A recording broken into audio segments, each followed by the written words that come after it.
नाहर और रूही घर छोड़कर एक किराए के मकान में अपनी नई जिंदगी शुरू करते हैं। लेकिन नाहर के लिए यह रास्ता आसान नहीं होने वाला है। जिस कंपनी में वह मजदूरी करता है, वहीं पर उसके पिताजी रतन की भी मीटिंग होती है। किस्मत ऐसा खेल खेलती है कि नाहर अपने पिताजी को देख लेता है, लेकिन रतन नाहर को पहचान नहीं पाता।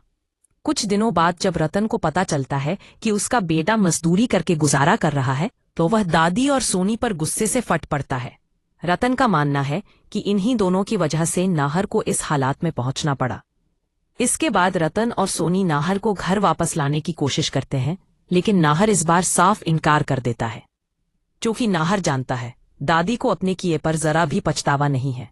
अगर होता तो वह सिर्फ नाहर को नहीं बल्कि रूही को भी घर लाने की बात करती। लेकिन दादी अब भी रूही को ही नाहर की जिंदगी की सारी मुश्किलों की वजह मानती है।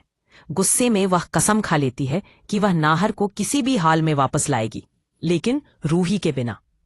दूसरी ओर नाहर के पास बहुत कम पैसे बचे हैं। उसे चिंता सताती है कि राशन और घर का खर्च कैसे चलेगा।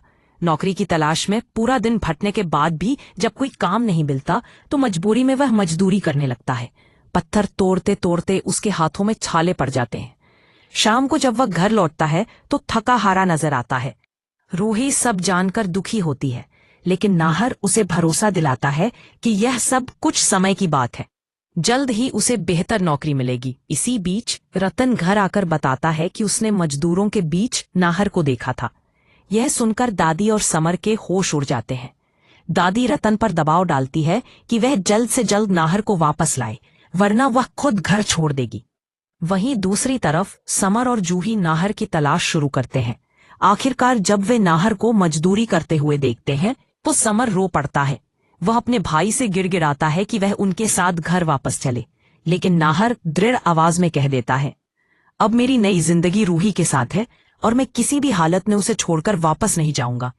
समर और जूही खाली हाथ लौट आते हैं, जबकि नाहर और रूही संघर्षों से भरी जिंदगी का सामना करने के लिए तैयार हो जाते हैं।